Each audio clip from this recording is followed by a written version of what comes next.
vous êtes sur la chaîne RC Mumuse, la chaîne des débutants qui fait les choses sérieusement. On est encore à la RCF 42 pour les HB Days Racing Week en fait. On est avec le champion du monde David Ronfalk et son coach, mentor et préparateur, monsieur Adrien Bertin, que vous avez déjà découvert sur la chaîne.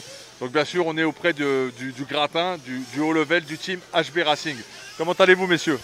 Eh bien écoute, très bien, on est content, ça se passe super bien jusqu'à présent. Je crois aussi que tu participes et que tu en profites.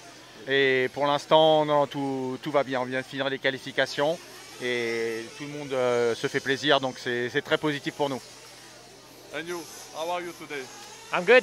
It's been a little bit stressful, but you know, it's a fun track and it's a fun event, so I'm enjoying it.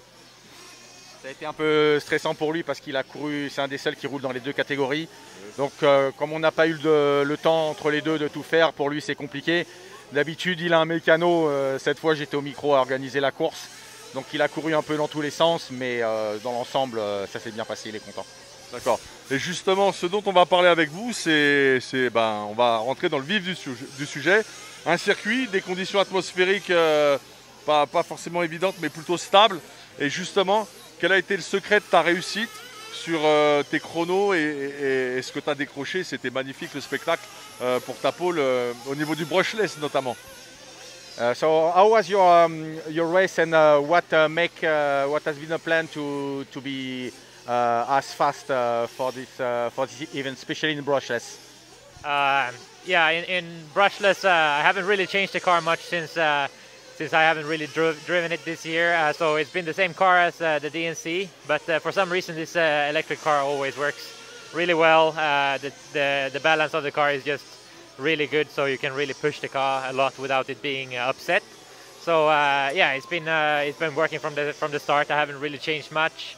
And on this track it seems to suit the car very well as well, so yeah, it's super fun to drive the electric. I've been struggling a little bit with the nitro, mainly the shock package. Didn't really have time to change, but for the last qualifier I was able to change the shocks, and it showed directly that it was a lot better, so it should be good for tomorrow. Donc en fait ce qui se passe c'est qu'en brushless il utilise une base de réglage qu'il a utilisée, avec laquelle il a gagné notamment la DNC. Donc c'est la base qu'on utilise à peu près tout le temps. Il a posé, il n'a pas eu le temps de changer, il a été tout de suite à l'aise avec ça. En nitro, il aurait fallu, hier au niveau des essais, ça marchait très très bien. La piste a changé avec la pluie. Ouais. Et du coup, il aurait fallu changer un tout petit peu les réglages des amortisseurs. Il n'a pas eu le temps de le faire dans les deux premières manches de qualif, dans la troisième il l'a fait. Il a gagné tout de suite beaucoup de vitesse. Donc ce qui fait que demain il est prêt dans les deux catégories. Mais ce qu'il faut retenir surtout, c'est que voilà, il a utilisé la base habituelle du E819 RS et ça a parfaitement fonctionné pour les conditions aujourd'hui. D'accord. Et en termes de pilotage pur, parce que j'ai vu quand même qu'il avait une façon de passer sur certains endroits qui était atypique et beaucoup plus rapide que certains. Notamment quand il finit sur le long là-bas et qu'il réemboîte tout, c'est vrai qu'il prend plus large. Tu l'as commenté tout à l'heure. Je voulais savoir s'il avait une sorte de vista particulière et si c'était une des clés de son talent et de ce qui fait sa différence. Yeah, so they have been able to see that your driving and line were quite different from the other, and you were able to carry a little bit more speed. So for them, it's the first time they see you driving, and they could notice. So how do you prepare this, and how do you explain this compared to what the other can do?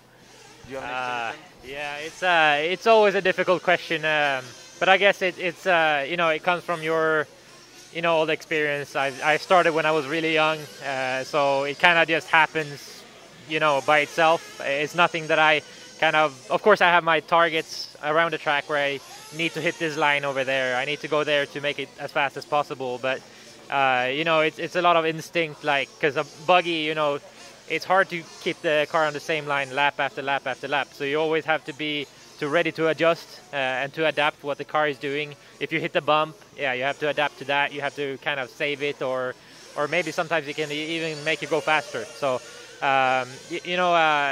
it's from all the experience, I would say. Then I think what I always do is, like, when I come to a new track, I like to visualize my car going around the track, so I kind of have a good idea how I will go around it when I first go up there. But yeah, it's always a hard question to answer. I mean, I guess it's talent and hard work. Oui, donc comme il explique, en fait, je vais commencer par la fin, mais en fait, ça résume assez tout. C'est un mélange de talent et beaucoup de travail. C'est toujours difficile d'expliquer le pourquoi. Maintenant, quand tu es en bas et que tu analyses, entre guillemets, le pilotage, il est toujours très méticuleux dans la préparation du choix de ses trajectoires. Il visualise le circuit. Tous les matins, tu fais le tour de la piste. Tu visualises la trajectoire que tu dois prendre. Et après, c'est de la concentration et de la méthode pour à chaque fois essayer de répéter toujours la même chose. Maintenant, buggy, c'est toujours très difficile. C'est impossible de faire 2 tours pareils parce que la voiture est tellement chahutée. Donc du coup, là, tu pars dans le domaine de la réactivité, de l'instinct. Donc quelque part, c'est un talent inné, mais qui a aussi été développé avec beaucoup de travail et beaucoup de méthodes. Ce qui fait que maintenant, globalement, tu peux toujours t'adapter très rapidement à David. Et ça, c'est une de ses forces principales. Il est capable de voir une nouvelle piste et en 5-6 tours déjà d'être à 90% du potentiel. Il ne connaissait pas la piste ici, la RCF 42, il l'a découvert ce week-end?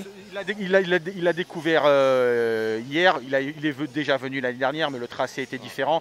Les conditions de piste étaient différentes. Moi ici, c'est ma piste de développement, je la connais, mais je peux te dire que j'ai jamais roulé encore dans les conditions d'aujourd'hui. Donc même par rapport au réglage qu'on a pu faire sur la voiture, il s'est avéré qu'on a dû faire des modifications sur des bâches que je connais parfaitement, mais cette fois-ci, les conditions étaient encore différentes, donc il faut à chaque fois s'adapter et pouvoir bien réagir.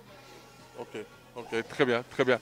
Eh ben, écoutez, est-ce que tu aurais un conseil à donner et que pourrait donner aussi David sur peut-être les pneus, ce qu'il faut faire ici quand on vient à la RCF sur la gamme Performa et HB? Alors, je vais répondre pour lui parce que ici c'est un monogomme, monoprofil, mais ici le profil qu'on a utilisé c'est le Blackjack. C'est un pneu avec des picots et ici il est toujours performant dans toutes les conditions. Moi ici sur cette piste là j'ai testé tous les pneus du marché, tout ce qui peut, parce qu'on doit se préparer aussi pour les événements, connaître les réactions. Mais ici le Blackjack Performa, vous venez, vous marchez, vous avez juste à choisir la gomme. On a 4 gommes différentes, quand il glisse vous mettez du pink. Ici on a la gomme jaune qui est une gomme assez polyvalente, qui donne du grip quand ça glisse. Quand il y a beaucoup de grip, il y a du grip, mais pas trop non plus. Enfin, c'est un profil qui est bien équilibré. La gomme rouge, la gomme blanche, c'est plus quand il fait très chaud. Mais en tout cas, ici, vous prenez du Blackjack et vous êtes toujours performant. Ok, merci pour ce tips. Vous étiez sur la chaîne RC Mémuse, la chaîne des débutants qui fait les choses sérieusement.